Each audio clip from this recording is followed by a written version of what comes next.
5 erreurs qui éloignent les bénédictions de votre vie. Les obstacles spirituels, le temps de Dieu et comment prier efficacement selon la Bible.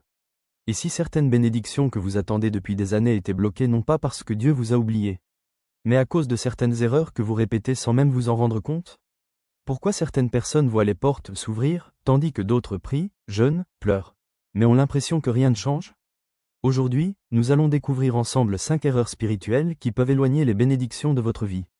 Nous parlerons également des obstacles invisibles qui freinent votre destinée, du véritable sens du temps de Dieu et de la manière de prier efficacement selon la Bible. Je vous encourage à rester jusqu'à la fin, car la dernière clé peut transformer votre vie de prière pour toujours. Avant de commencer, écrivez dans les commentaires « Seigneur, ouvre mes yeux et transforme ma vie ». Abonnez-vous à cette chaîne, activez la cloche de notification et partagez cette vidéo à une personne qui traverse une saison difficile. Commençons. Partie 1. L'obéissance sélective. Beaucoup aiment les promesses de Dieu, mais peu aiment l'obéissance totale. Nous voulons les bénédictions sans la transformation. Nous voulons les miracles sans renoncer à certains péchés. Nous voulons la faveur divine tout en gardant des habitudes que Dieu nous demande d'abandonner. L'obéissance partielle reste une désobéissance. Dieu regarde le cœur. Y a-t-il un domaine de votre vie où vous savez ce que Dieu attend de vous, mais vous continuez à résister? Une relation? Une habitude? Une rancune? Une dépendance? Aujourd'hui, le Seigneur vous appelle à une obéissance sincère. Car l'obéissance ouvre des portes que les efforts humains ne peuvent jamais ouvrir. Partie 2. Le manque de foi. Combien de fois avez-vous prié tout en pensant « Cela ne marchera jamais pour moi ». Vous demandez la guérison, mais vous vous attendez à rester malade. Vous demandez une percée, mais vous anticipez l'échec. La foi n'est pas nier les difficultés. La foi, c'est croire que Dieu est plus grand que les difficultés. Même une petite foi placée en un grand Dieu peut déplacer des montagnes. Refusez de laisser vos expériences passées définir votre avenir. Dieu n'a pas changé, sa puissance n'a pas diminué. Ce qu'il a fait hier, il peut encore le faire aujourd'hui. Partie 3. Les obstacles spirituels invisibles.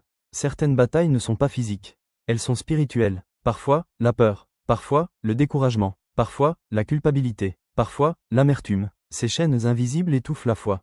L'ennemi n'a pas toujours besoin de vous détruire. Il lui suffit parfois de vous distraire, de vous fatiguer, de vous faire croire que Dieu vous a abandonné. Mais écoutez ceci, ce que Dieu a déclaré sur votre vie est plus puissant que ce que les circonstances disent.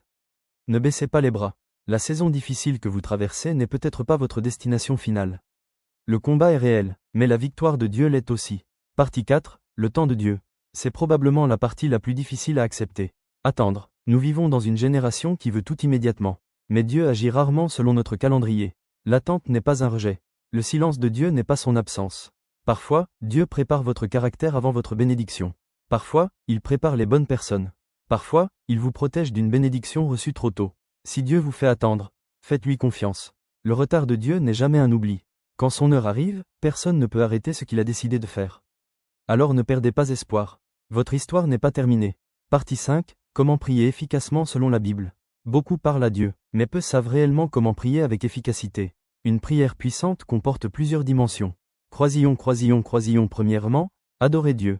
Reconnaissez qui il est, remerciez-le pour sa grandeur. Deuxièmement, confessez vos fautes. Demandez un cœur pur, l'humilité attire la grâce. Troisièmement, présentez vos besoins. Soyez précis, parlez avec sincérité. Dieu connaît vos besoins, mais il désire une relation authentique. Quatrièmement, priez avec foi. Croyez qu'il vous entend, même lorsque vous ne voyez encore aucun changement. Cinquièmement, abandonnez-vous à sa volonté. Dites, Seigneur, que ta volonté soit faite, même si elle diffère de mes plans. Voilà le secret d'une prière mature. Moment de prière et de prophétie. Si vous le pouvez, fermez les yeux quelques instants. Père Céleste, je prie pour chaque personne qui regarde cette vidéo. Brise toute chaîne invisible. Détruis tout obstacle spirituel. Guéris les cœurs blessés. Restaure les familles divisées. Ouvre les portes fermées. Accorde la sagesse à ceux qui sont perdus. Fortifie ceux qui veulent abandonner. Que ceux qui attendent depuis longtemps reçoivent une nouvelle espérance. Je prophétise que cette saison de stagnation prend fin. Je déclare que la paix de Dieu remplit votre maison. Je déclare que la faveur divine vous accompagne. Je déclare que votre foi renaît aujourd'hui. Que Dieu transforme votre désert en témoignage. Au nom de Jésus. Amen. Si cette vidéo vous a parlé, ne l'ignorez pas. Dieu vous a peut-être conduit ici pour vous rappeler qu'il ne vous a pas oublié.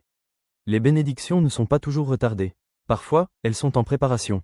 Continuez à prier, continuez à croire, continuez à obéir. Le meilleur de votre histoire peut encore être devant vous. Écrivez dans les commentaires, je fais confiance au temps de Dieu. Abonnez-vous dès maintenant, aimez cette vidéo, partagez-la avec au moins 3 personnes.